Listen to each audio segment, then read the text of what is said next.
I've officially transferred the ownership of our house to my parents, and we're contemplating divorce. James, with a cold demeanor, pointed at me and callously insisted that I leave the house. He unleashed a stream of insults, supported by his parents' cheerful smiles, who seemed to silently endorse his actions. Nevertheless, I remained unfazed by their words, calmly accepting the decision to leave. Inside me, a well-thought-out plan accompanied the luggage I had prepared in advance. Hand in hand, I departed from the house without hesitation. They were oblivious to the gravity of the situation awaiting them. My name is Sally, just turned 50. Many years have passed since our marriage. Our children are now independent, leading lives away from us.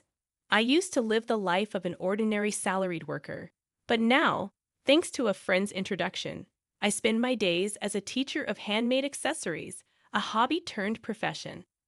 This new job has become a turning point in my life, bringing fulfillment through interactions with my students and the joy of crafting every day. Some might have negative opinions about turning a hobby into a livelihood, but I am content.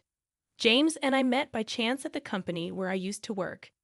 He was employed at a client company at the time, and as we started to meet often through work-related social gatherings, our relationship deepened. Eventually, we chose to marry out of love. After 3 years of marriage, our family was blessed with a healthy and energetic boy. He graduated from a well-known university and is now happily married, living a prosperous life. However, despite our son's success, the relationship between James and me became increasingly difficult to find joy in. Over the years, James underwent a transformation, displaying changes in behavior. The once gentle and considerate James became demanding, treating me like nothing more than a housemaid. His daily changing demands and preferences became a source of trouble for me. Lately, James has been easily angered, blaming me for trivial things, and instances of verbal abuse have been on the rise. I've been wanting to escape this life and start anew, but I'm tied down by an unpaid mortgage. Despite this, James quit his job without a clear reason and now spends his days lazing around the house. He hardly lifts a finger to help with daily chores, leaving me to manage everything on my own. The house we live in was recently rebuilt, and I funded it all. Managing the finances, I saved bit by bit for its reconstruction. It embodies my wishes and aspirations, a house I worked hard to build. I don't want it to fall into James's hands if I leave. Beyond the mortgage issue, this house symbolizes my dreams, with features like the spacious kitchen area reflecting my careful choices. Despite initial input from James on the house's design, I covered all the costs and wanted my wishes to be respected. Despite facing challenges, the house, with all its desired features, eventually became a reality, fulfilling our dream. I experienced a profound sense of joy about the reality of our new home. However, the cost of construction significantly surpassed our initial estimates, compelling us to take on a much larger loan than anticipated. Accepting such a substantial loan in our 50s was unexpected, but the prospect of the happiness our new home promised provided us with the energy to overcome this financial burden. On the flip side, James appeared somewhat sulky, as his opinions and wishes were not well reflected in the house design. He expressed discontent, considering it unnecessary and akin to throwing money down the drain. Ignoring his complaints and grumbles, I pressed on. Gradually, he stopped talking to me and began resorting to childish behaviors, such as scattering trash and leaving things disorganized to provoke irritation. I wondered when this situation, this life, would come to an end, pondering these thoughts every day. A few months had passed since we moved into the new house when suddenly the doorbell rang. We weren't expecting any visitors that day, leaving me curious about who it might be. As I prepared to go to the front door, James, surprisingly, got up and headed there before me, possibly aware of the visitor's identity. After a while, cheerful voices and laughter emanated from the entrance. When the door to the living room slowly opened, revealing the visitors, I saw the faces of my unexpected in-laws, Harold and Alice. Honestly, I always felt pressure in my relationship with them. When we first announced our marriage, they treated me coldly, criticized me for my lower social status, and maintained an awkward attitude even on our wedding day. Their interference continued post-marriage, and each time I interacted with them, I wondered how to handle the situation. Despite thinking there had been some change or settling down due to lack of contact, their sudden visit surprised me. Greeting them politely, I felt a slight tension, but they passed by me without a word, intentionally ignoring my presence and bumping into my shoulder. They marveled at the house, expressing envy at the spacious and user-friendly kitchen. James proudly showcased the house to his in-laws, and upon their return, the expressions on their faces seemed satisfied. However, James' expression turned stern, and he suddenly raised his voice in anger towards me, instructing me to hurry up and prepare tea and snacks. Overwhelmed by his words, I hastily prepared tea and served snacks, but his parents seemed dissatisfied, commenting on the hospitality. Despite my efforts, Harold expressed dissatisfaction, and as they quickly finished the snacks and tea, he commented appreciatively on the house's interior. James, with a broad smile, invited his parents to live together in the house, almost ignoring my presence. They listened to James's words and left, leaving me watching their retreating figures. I felt a significant gap between James and me, witnessing him chatting and laughing joyfully with his parents, something I hadn't seen in a long time. Subsequently, in response to James' invitation, his parents began visiting our house more frequently. Initially, it was a few times a month, but it gradually increased to several times a week, eventually becoming almost daily. However, their criticisms towards me never ceased, and James showed no signs of curbing them. James' attitude of blaming me, coupled with his parents' intensified disapproval, became more pronounced. His complaints about me not listening and causing our son suffering were relentless. Despite facing daily difficulties, I found myself unable to voice the frustration in my heart. All I could do was offer words of apology. The in-laws' visits increased beyond anticipation, and they started visiting even more frequently during my absence. They would come along with James, leaving clear evidence of their activities at home: scattered beer cans, empty bottles, and traces of spilled alcohol that seeped into our new rug. Despite my protests, the new house began to smell of alcohol and felt dirty. I couldn't understand why, despite not contributing to the household, James was quick to complain.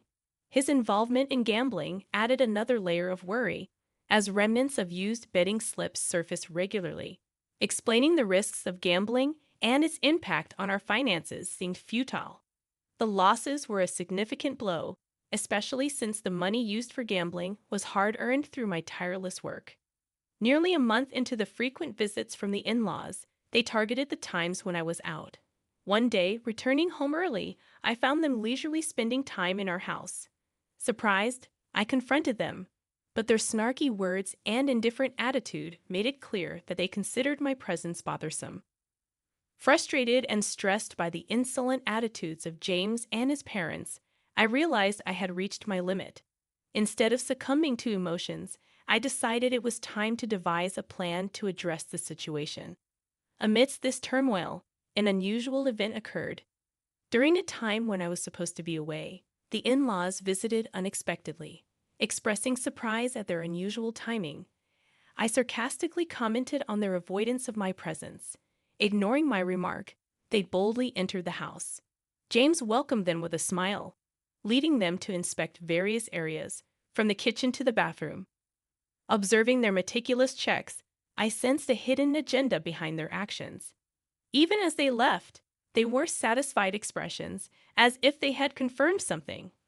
Curious and wary, I questioned their inspections and wondered if there was something they should tell me.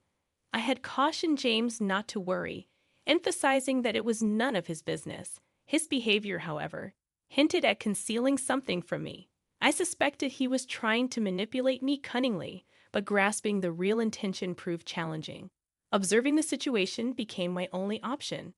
Then, one day after work, I returned home to find a large moving truck parked in front of our house, bearing the logo of a company named Moving Center. James appeared to be in discussions with the truck driver and representatives. When our eyes met, He pretended not to see me and disappeared inside the house. What shocked me more was the simultaneous arrival of my in-laws. They greeted me casually, and James welcomed them, leading them into the house. The atmosphere felt tense, and as I followed them inside, I noticed a significant change. The familiar furniture and belongings I knew had vanished, replaced by my in-laws' dated furniture, arranged as if this were their home. As I sat down on the sofa, they surrounded me with smirky smiles, conveying a sense of smugness. Their behavior indicated a pre-planned action, and though anxious, I decided to quietly wait and see what would unfold. The somewhat hurried gazes of my in-laws added to the atmosphere. They declared that there was something they needed to tell me, hinting at a hidden agenda.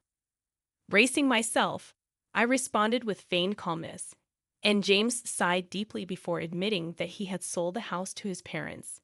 He proposed getting a divorce, and my in-laws nodded in agreement.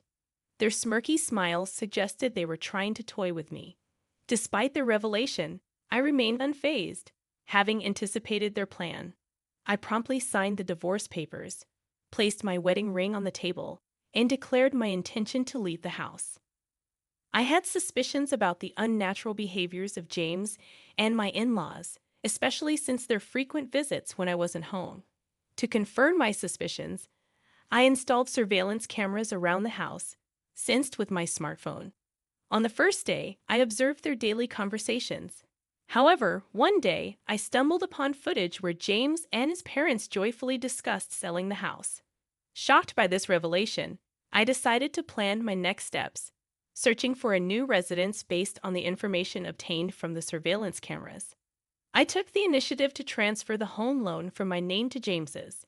If they planned to remove me from our home, I believed they should take over the mortgage payments and responsibilities.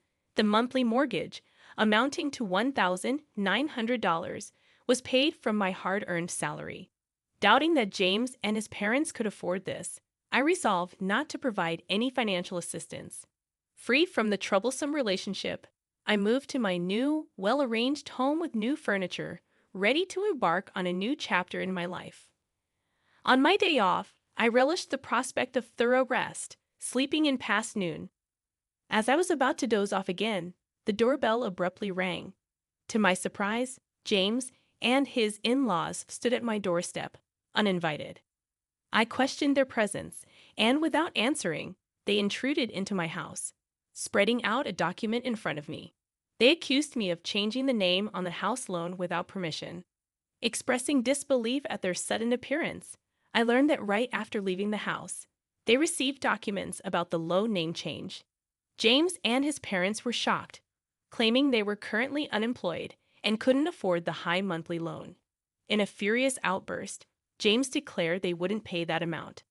Attempting to enlighten them on the consequences of defaulting, I explained how interest and late fees could significantly increase the final payment.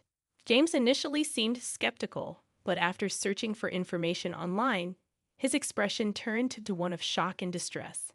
I recommended looking for new employment for a fresh start.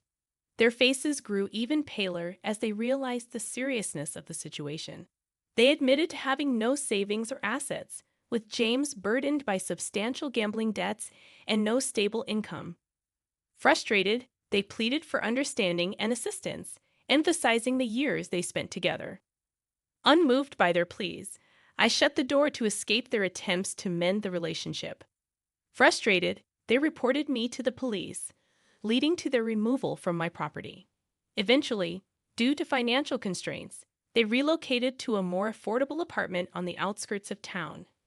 James secured a part-time job, supporting his family with that income. Meanwhile, my life remained unchanged, and I focused on my job. In my free time, I started a blog on handmade crafts, gaining attention and doubling my monthly income. Requests for me to serve as an instructor for workshops and courses increased. I had no thoughts of remarrying and planned to navigate life independently. Discovering an old household account book from the early days of my marriage brought back memories of our financial struggles. With a sense of resolve, I decided to build a new happiness on my own, placing the account book back on the shelf.